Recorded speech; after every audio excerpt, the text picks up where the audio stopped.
We are there for your help. I would suggest one thing, that is भी जब हम आए थे हम पहले पीजीज में रह रहे थे, फिर 2500 3000 तक की हमने बुक्स एक बुक ली है, तो वो फिर जाके वेस्ट हुई क्योंकि उससे हमने कभी पढ़ा ही नहीं। देखिए अपने रिस्क पे आए, जो भी इसने कहा है इसमें से कुछ भी सच नहीं है। ये 2-3 महीने तो मेरे इसी में गए कि मैं एमबीबीएस नहीं कर रही हूँ। ये भी मुझे गेट से अंदर देख के आपको मैं नहीं छोड़ूंगा। ये तो थ्रेट होगी भाई। नहीं भाई ये Advice for BHMS freshers. तो hello, how are you? I am good, how about you? I am good अल्हम्दुलिल्लाह। आप क्या एडवाइस करना चाहोगे अपने फ्रेशर्स के लिए? अच्छा, जो फ्रेशर्स हमारे बीएचएमएस के आने वाले, जी, पहली बात तो जब मैं यहाँ आई तो मुझे इस चीज़ का रिग्रेट था कि मुझे एमबीबीएस नहीं मिला, मैं बीएचएमएस कर रही हूँ। पहले 2-3 महीने तो मेरे इसी में गए कि मैं एमबीबीएस नहीं कर रही हूँ। बट द थिंग इज़ कि एमबीबीएस सब कुछ नहीं होता। कोई यहाँ कुछ पॉइंट्स से ड्रॉप करके बीएचएमएस ले रहा है या किसी को कम पॉइंट्स आए, वो इक्वली यहाँ पे है। जिसको कम पॉइंट्स भी है, जिसको जो टॉपर था क्लास का, जो सबसे एवरेज स्टूडेंट भी था, वो यहाँ पे सब सेम है। यहाँ एमबीबीएस वाले भी सेम है, बीएचएमएस वाले भी है। अब आपके हर किसी कोर्स में आपके एफर्ट्स लगते हैं, वेदर दैट्स बीएचएमएस, एमबीबीएस।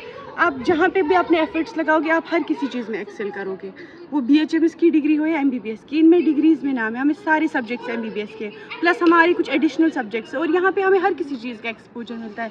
कोई सेमिनार होगा, कोई भी इवेंट होगा, हमारी स्टडी ट्रिप गई है, किसी की स्टडी ट्रिप नहीं गई है। फर्स्ट ईयर में ही हमने स्टडी ट्रिप लगाई फार्मेसी की, तो मुझे यहाँ आके तो एटलीस्ट रिग्रेट तो नहीं हो रहा है। बट हाँ, जो एमबीबीएस का ड्रीम करके आप बीएचएमएस ले रहे हैं, ये भी वर्थ इट है। जिस चीज़ को आप मानोगे कि हाँ उसमें मेहनत करके आप कहीं पे भी पहुँचोगे, तो all the best for your future, everything will be all right. मैं यही कहना चाहूँगा कि सबसे पहले तो आप लोग आ जाओ, आपको मोस्ट वेलकम। फिर आओ, मेहनत करो, डिसिप्लिन में रहो। उसके बाद जो भी डेकोरम है कॉलेज का, जो भी करिकुलम है, जितना भी कुछ है सब मेंटेन रखो, है ना। मेहनत करो आके।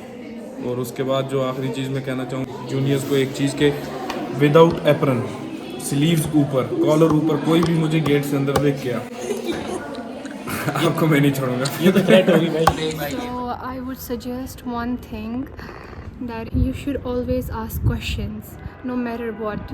Even if there are silly questions, you should seek help from your professor, you should seek help from your seniors, but you should never stop asking questions. There's a reason for asking questions, that you end up learning in the best way possible, and that would be my advice. Best of luck. Thank you. बात है, हम juniors का welcome करते हैं। उनको यही मैं एक मैसेज दूंगा कि आपको जब भी हमारी ज़रूरत पड़े हम अवेलेबल हैं उनके लिए। तो जब भी ज़रूरत पड़ेगी हमारी कॉन्टैक्ट करें। देखिए अपने रिस्क पे आए, जो भी इसने कहा है इसमें से कुछ भी सच नहीं है। हाँ, ये जो बोल रहा है ये ऐसे ही झूठ बोल रहा है। अपने रिस्क पे आओ, ये बंदा सच बोल रहा है, ये सच बोल रहे हैं, उसकी बात मत सुनना। भाई आपके लिए जूनियर्स आ रहे हैं, मोस्ट वेलकम। अच्छे से आओ, हम अच्छे से वेलकम करेंगे, डरने की नीड नहीं है। बाकी जैसे पढ़ाई की तो बातें होती रहेंगी। मैं आपको बताती हूँ फ्रेशर्स के लिए आप डोंट वरी रहिए। हमारी नहीं हुई, लेकिन हम उनको थोड़ी अब अपनी तरह सफ़र कराएंगे, उनकी हम बहुत अच्छे से कराएंगे। लाइक जैसे अपनी फ्रेशर्स के लिए सफ़र किया, तो हम उनकी फ्रेशर्स में वैसा नहीं होने देंगे, उनकी बहुत अच्छे से कराएंगे। क्या मैसेज देना चाहोगे अपने फ्रेशर्स को? बस एडमिशन ही ना करो। मेड के पढ़ के पता नहीं बेचारों का क्या। पढ़ो अच्छे से, और लास्ट मोमेंट पे बिल्कुल नहीं पढ़ना है। पहले से पढ़ने, वरना हमारी जैसी हालत हो जाएगी। कुछ पढ़ो या ना पढ़ो, मटीरियल मेडिकल और एनाटॉमी पढ़ो।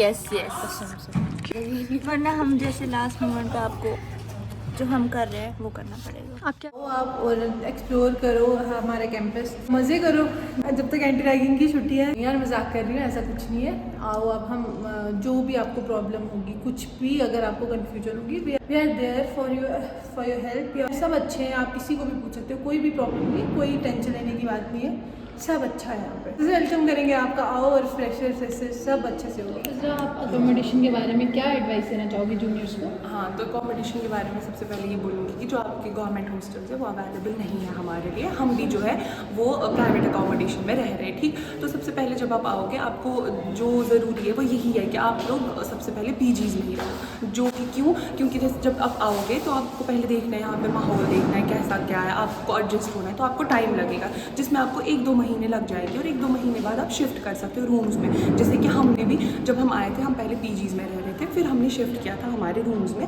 तो आप वो बाद में कर सकते हो जब आपकी किसी के सेशन सही रहेगी जैसे भी हो, फिर आप उनके साथ चेंज कर सकते हो। जो है 2 पीजीज़ अवेलेबल है, लड़कों के लिए 1 है और लड़कियों के लिए 2 है, जिनमें दोनों रह सकते हैं। जो भी जहाँ वहाँ पे दोनों मिलते हैं, वेज भी मिलता है, नॉन वेज भी मिलता है एक वाले में, दूसरे वाले में जो है पूरा वेज मिलता है, जिसमें नॉन वेज में हर एक वहाँ पे मतलब मोस्टली वही प्रेफर करते हैं क्योंकि वहाँ पे सब लोग कंफर्टेबली रह सकते हैं। और वो क्या है, वो नज़दीक भी है, और जो दूसरा वाला है वो थोड़ी दूर है, ठीक। और ये चीज़ है कि मैं खाना नहीं बना सकता, कोई लड़का है कोई लड़की जो भी है, ठीक, तो वो क्या कर सकते हैं कि वो रूम वो पीजी में ही रहे जब तक वो सीखेंगे, जब तक वो अच्छे से वो 6 महीने 7 महीने भी रह सकते हैं आराम से पीजी में। आपको बता देती हूँ बुक्स के लिए, जैसे कि मैंने आप सबको पहले ही अपनी लास्ट वीडियो में बताया था कौन कौन सी बुक्स लेनी है, वो तो आपको लेनी है। लाइक इट्स नॉट नेसेसरी कि आपको पहले ही बुक्स लेके रख लेना है, बट मैंने वो इसलिए बताया था, एसेंशियल्स मैंने आपको बता दिया ऑलरेडी। लेकिन मैं आपको यही सजेस्ट करूँगी कि ऐसे मत करना कि पहले ही आप बुक्स खरीद के रख लो, या आपको टीचर्स बोल रहे हैं कि ये बुक ले लो, वो बुक ले लो, आप वो वाली ले लो। नहीं, क्योंकि हमने यही गलती कर दी थी पहले स्टार्टिंग में। हमारे को टीचर्स ने कुछ बुक्स बोली और वो फिर उसके बाद हमने उस बुक से कभी पढ़ाई नहीं, वो पैसे वेस्ट हो गए। लाइक 2500 3000 की हमने बुक्स एक बुक ली है, तो वो फिर जाके वेस्ट हुई क्योंकि कभी पढ़ाई नहीं। तो it's not necessary you have to buy books beforehand. आप आओ कॉलेज में आफ्टर योर क्लासेस, अब सीनियर्स आपको बताएंगे कौन सी बुक लेनी चाहिए कौन सी नहीं। और कुछ बच्चे हैं जैसे वो अफोर्ड नहीं कर पाते, कोई बुक हेल्प करेंगे बुक्स के बारे में, तो वो आपको PDFs भी प्रोवाइड करेंगे, जो बुक होगी अवेलेबल उनके पास PDF फॉर्म में। तो आपको बुक्स की या किसी भी इंस्ट्रूमेंट की कोई आपको टेंशन नहीं लेना। जैसे कुछ चीज़ें हैं जो सिर्फ फर्स्ट ईयर में ही यूज़ होती है, लाइक डायसेक्शन किट, आप अपने सीनियर्स से ले सकते हो। इट्स नॉट नेसेसरी कि आपको पहले से ही लेके रखनी है। सो हाय गाइस, ये मैसेज हमारे जूनियर्स के लिए है। सो जब भी कोई प्रॉब्लम होगी आप सीनियर्स के साथ डिस्कस करो, क्योंकि जब हम आए थे तो हमारा कोई सीनियर नहीं था जो हमें गाइड कर सकते, मेंटोर नहीं था कोई। सो हमें काफ़ी प्रॉब्लम्स फेस करनी पड़ी ड्यूरिंग एंटायर जर्नी, ये 1 साल पूरा। आपको यही सजेस्ट करेंगे कि आप सीनियर्स के साथ ज़्यादा से ज़्यादा इंटरेक्ट करो, ताकि जो हम प्रॉब्लम्स फेस करें तो आपको करनी नहीं पड़े। So thank you, bye.